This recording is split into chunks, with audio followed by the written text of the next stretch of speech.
अरे क्या कर दिया दिल्ली वालों आपने? दुनिया के सबसे कट्टर ईमानदार नेता का ये हाल कर दिया। दुनिया की सबसे ईमानदार पार्टी की ऐसी दुर्गति। सर जी के ही शब्दों में कहूं तो भगवान माफ नहीं करेगा। दिल्ली के मुगले आजम को तुमने रायते आजम बनाकर रख दिया। तुम लोगों ने दुनिया के सबसे कट्टर ईमानदार नेता श्री केजरीवाल जी को ही हरा दिया। दुनिया के सबसे बड़े शिक्षा मंत्री मनीष सिसोदिया जी को भी पेल दिया। तुम्हारी इतनी हिम्मत, भगवान माफ नहीं करेगा। जिस वक्त हम ये वीडियो बना रहे हैं उस वक्त परम आदरणीय सत्येंद्र जैन भी हार गए हैं और नित्य वंदनीय सौरभ भारद्वाज जी को भी दिल्ली की बेरहम जनता ने पेल दिया है। मतलब अगर किसी पार्टी के टॉप लीडर अपनी अपनी सीटें भी नहीं जीत पा रहे हैं तो आप समझ सकते हैं कि जनता ने उनकी क्या पुंगी बजाई है। उन्हें सिर्फ हराया ही नहीं है बल्कि उनकी छाती पर घुटना रखकर उनकी जान ही निकाल ली है। नहीं, भगवान माफ नहीं करेगा। मैं दिल्ली वालों से पूछना चाहता हूं, ऐसे कौन हराता है बे? हमें लगा था आम आदमी पार्टी 8-10 सीटें कम पा जाएगी, लेकिन तुमने तो उन्हें दिल्ली की सल्तनत से उठाकर झाग वाली यमुना में ही बहा दिया। क्योंकि हम ईमानदार। माना कि केजरीवाल जी ने दिल्ली में बुजुर्गों के लिए मुफ्त धार्मिक यात्रा के लिए गाड़ी चला रखी है, पर इसका मतलब ये ना थोड़े है कि भैया आप लोग उन्हें ही हराकर इस बाली उम्र में उन्हें ही धार्मिक यात्रा पर भेज दोगे। ऐसे कैसे? वैसे भी वो पिछले 1 साल से अपने घर से तिहाड़ तक की यात्रा करके काफी थक चुके हैं, लेकिन तुम लोगों ने जरा भी रहम नहीं दिखाया, जरा भी रहम नहीं। अब बताओ कौन करेगा तुम्हारा रोज रोज एंटरटेनमेंट? कौन हर रोज टीवी पर आकर कहेगा कि एलजी हमें काम करने नहीं देते, सैमसंग हमें झाड़ू लगाने नहीं देते, वोल्टास हमारे घर में आकर कचरा फेंक कर चले जाते हैं, हिटाची छत पर सूख रहा हमारा अंडरवेयर चुरा लेता है? कौन बोलेगा ये सब?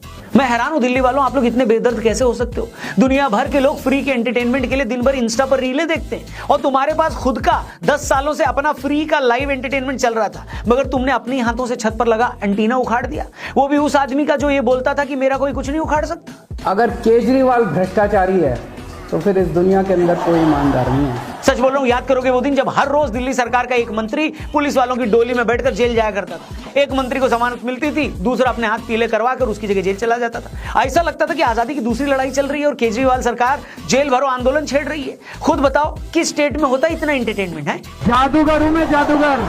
आखिर कौन सा वादा था जो केजरीवाल ने पूरा नहीं किया था? उन्होंने कहा था कि दिल्ली को लंदन बना देंगे। आप जाकर घर देखो उनका, आपको इतना आलीशान घर लंदन में भी नहीं मिलेगा। अब ये आप लोगों की गलती है जिनको ये लगा कि वो पूरी दिल्ली को लंदन बनाने की बात कर रहे थे। ये इतने बड़े बड़े घरों में रहते हैं, तो क्या हुआ जो उन्होंने अपने घर को लंदन बनाने के लिए सरकारी खजाने से 44 करोड़ रुपए उड़ा लिए? कोई बात नहीं, ये अलग बात है। जब वो दिल्ली के अपने शीश महल में रह रहे थे तो उसी वक्त लाखों दिल्ली वाले नाला फेसिंग घर, बोले तो छी फेसिंग अपने घरों में बदबू का आनंद ले रहे थे। लेकिन दिल्ली वालों को ये तो तसल्ली थी कि उनके शहर में कोई तो लंदन जैसे घर में रह रहा है। नहीं, 10 एसी लगे हुए शीला दीक्षित के घर पे। केजरीवाल जी ने बोला था मुझे सीएम बना तो हम यमुना को साफ कर देंगे। उन्होंने यमुना को पूरी तरह साफ भी कर दिया, लेकिन दिल्ली में पोल्यूशन इतना ज्यादा है कि आप लोगों को कभी यमुना की सफाई दिखाई नहीं दी। और दिल्ली में पोल्यूशन भी कोई केजरीवाल जी ने नहीं फैलाया था, वो तो आम आदमी पार्टी के कामों से बीजेपी वालों में इतनी ज्यादा जलन थी कि उस जलन का, यानी उनकी छाती जब जल रही थी तो उस छाती से निकली आग की वजह से पूरी दिल्ली में धुआं फैल गया था, वो पोल्यूटेड हो गई दिल्ली। लेकिन केजरीवाल जी की इसमें कोई गलती नहीं थी, मैं बता रहा हूं। पर हाँ, दिल्ली में आम आदमी पार्टी से अच्छा परफॉर्मेंस कांग्रेस पार्टी कर रहा है। आम आदमी पार्टी इन चुनावों में 39 सीटों का नुकसान झेली है, क्योंकि हम ईमानदार। लेकिन दिल्ली में आम आदमी पार्टी से अच्छा परफॉर्मेंस कांग्रेस का रहा है। आम आदमी पार्टी को इस चुनाव में 39 सीटों का नुकसान हुआ, लेकिन कांग्रेस को तो पिछली बार के मुकाबले एक भी सीट का नुकसान नहीं हुआ। भाई साहब, तालियां उनके लिए। उनकी पिछली बार भी 0 सीट थी और इस बार भी उतनी ही है। हो सकता है आर्यभट्ट ने जीरो को इन्वेंट किया हो, लेकिन कांग्रेस पार्टी उसी जीरो को री इन्वेंट करने में लगी है, तो उसमें बुराई क्या बताओ? ये राहुल जी की अलग तरह की राजनीति हो सकती है। हो सकता है इस बार वो आलू की जगह जीरो से सोना निकालने वाली कोई मशीन बनाने की ट्राई कर रहे हो। नहीं, मैं उसको भूल गया था।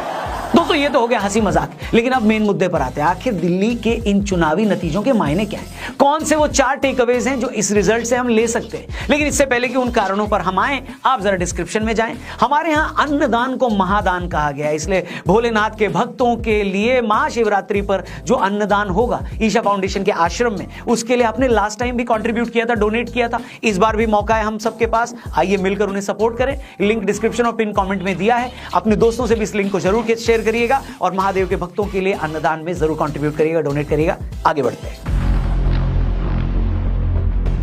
इस रिजल्ट का सबसे बड़ा मैसेज ये है कि अरविंद केजरीवाल को आज कोई भी ईमानदार नेता नहीं मान रहा है, क्योंकि जिन केजरीवाल जी की ईमानदार इमेज की वजह से आम आदमी पार्टी दिल्ली नहीं पंजाब में भी सरकार बनाने में कामयाब हुई, अगर आज वो खुद अपना इलेक्शन हार गए हैं तो आप समझ सकते हैं कि उनका ऑरा टूट गया है, उनकी इमेज खत्म हो चुकी है और जनता उन्हें भी एक लालची और भ्रष्ट नेता की तरह देख रही है। क्योंकि ऐसा हो ही नहीं सकता कि जो आम आदमी पार्टी केजरीवाल जी के चेहरे पर 2015 में 67 और 19 में 62 सीटें लाई थी, वो आज 22 सीटों पर अटक गई है और उनके तमाम बड़े नेता खुद अपना चुनाव हार गए।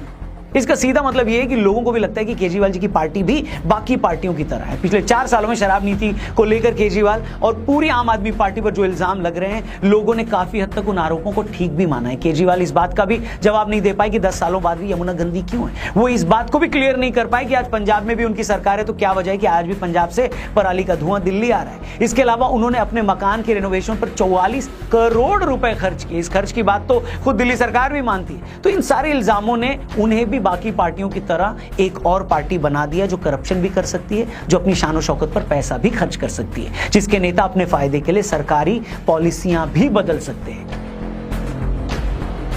दूसरी चीज जो आम आदमी पार्टी को भारी पड़ी वो ये थी कि केजरीवाल जी की पार्टी ने जब जब बीजेपी को घेरने की कोशिश करी, वो कोशिश उन्हें ही भारी पड़ी। केजरीवाल ने कहा कि हरियाणा वाले यमुना के पानी में जहर मिला रहे हैं, तो चुनाव आयोग ने सबूत मांगा तो सबूत नहीं दे पाए। बीजेपी ने कहा पहले आप ये बताओ कि 7,000 करोड़ यमुना की सफाई पर लगाए थे तो साफ क्यों नहीं यमुना, उस मुद्दे पर भी वो पलट गए।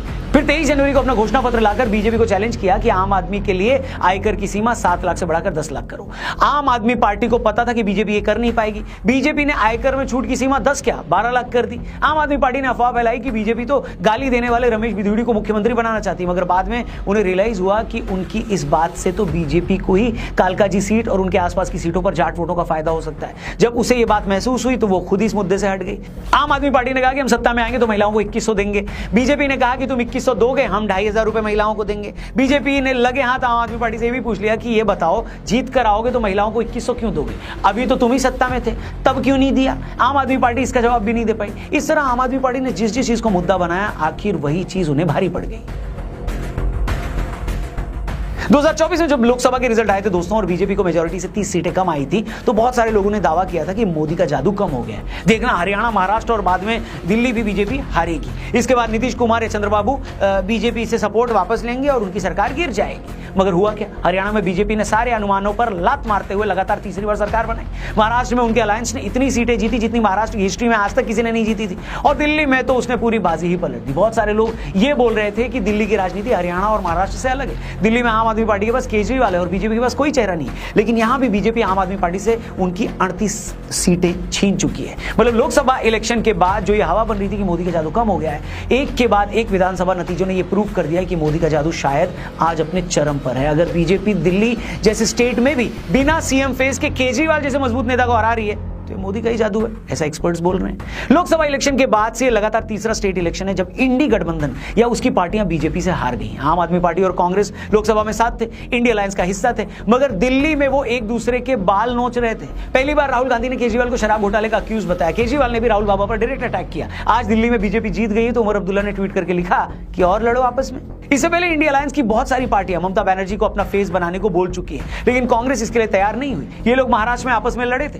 तब भी इनको बहुत उम्मीद थी, लेकिन वहां भी गजब बेइज्जती हुई। कश्मीर में इलेक्शन हुए तो वहां भी इंडिया अलायंस की पार्टियां आपस में लड़ी।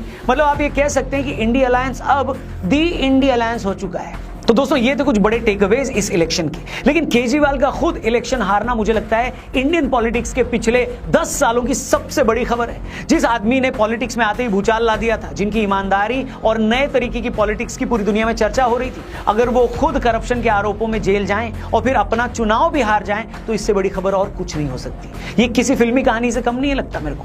केजरीवाल की इस हार ने यह प्रूव कर दिया है कि जनता एक दिन किसी को भी फर्श से अर्श पर पहुंचा सकती है तो उसी आदमी को दोबारा पटक जमीन पर भी ला सकती है। इस रिजल्ट के साथ ही केजरीवाल जी की पॉलिटिक्स हमेशा के लिए खत्म न हुई हो, लेकिन इस रिजल्ट में बहुत सारे लोगों के लिए बहुत सारे सबक छिपे हैं। इसी मामले पर हम जल्दी एक और वीडियो बनाएंगे जिसमें हम बाकी मुद्दों पर भी डिटेल में चर्चा करेंगे। फिलहाल आप हमें कमेंट बॉक्स में लिखकर ये बताइए कि आम आदमी पार्टी की दिल्ली में जो गत हुई है उसकी आपके हिसाब से वजह क्या है, और खुद केजरीवाल जी के चुनाव हारने को आप कैसे देखते हैं। बाकी वीडियो अच्छी लगी हो तो इसे अपने दोस्तों से जरूर शेयर करिएगा, चैनल को भी सब्सक्राइब करिएगा, और हाँ, जाने से पहले महादेव के भक्तों के लिए अन्नदान के लिए कंट्रीब्यूट जरूर करिएगा। पिछली बार भी आपने कंट्रीब्यूट किया था, उसके लिए भी आपको प्रणाम। इस बार भी कंट्रीब्यूट करिएगा और लोगों से बोलिएगा कि डोनेट करें। लिंक डिस्क्रिप्शन में और पिन कमेंट में दिया है। तब तक के लिए अपना ख्याल रखिए, जल्दी मिलते हैं। हर हर महादेव।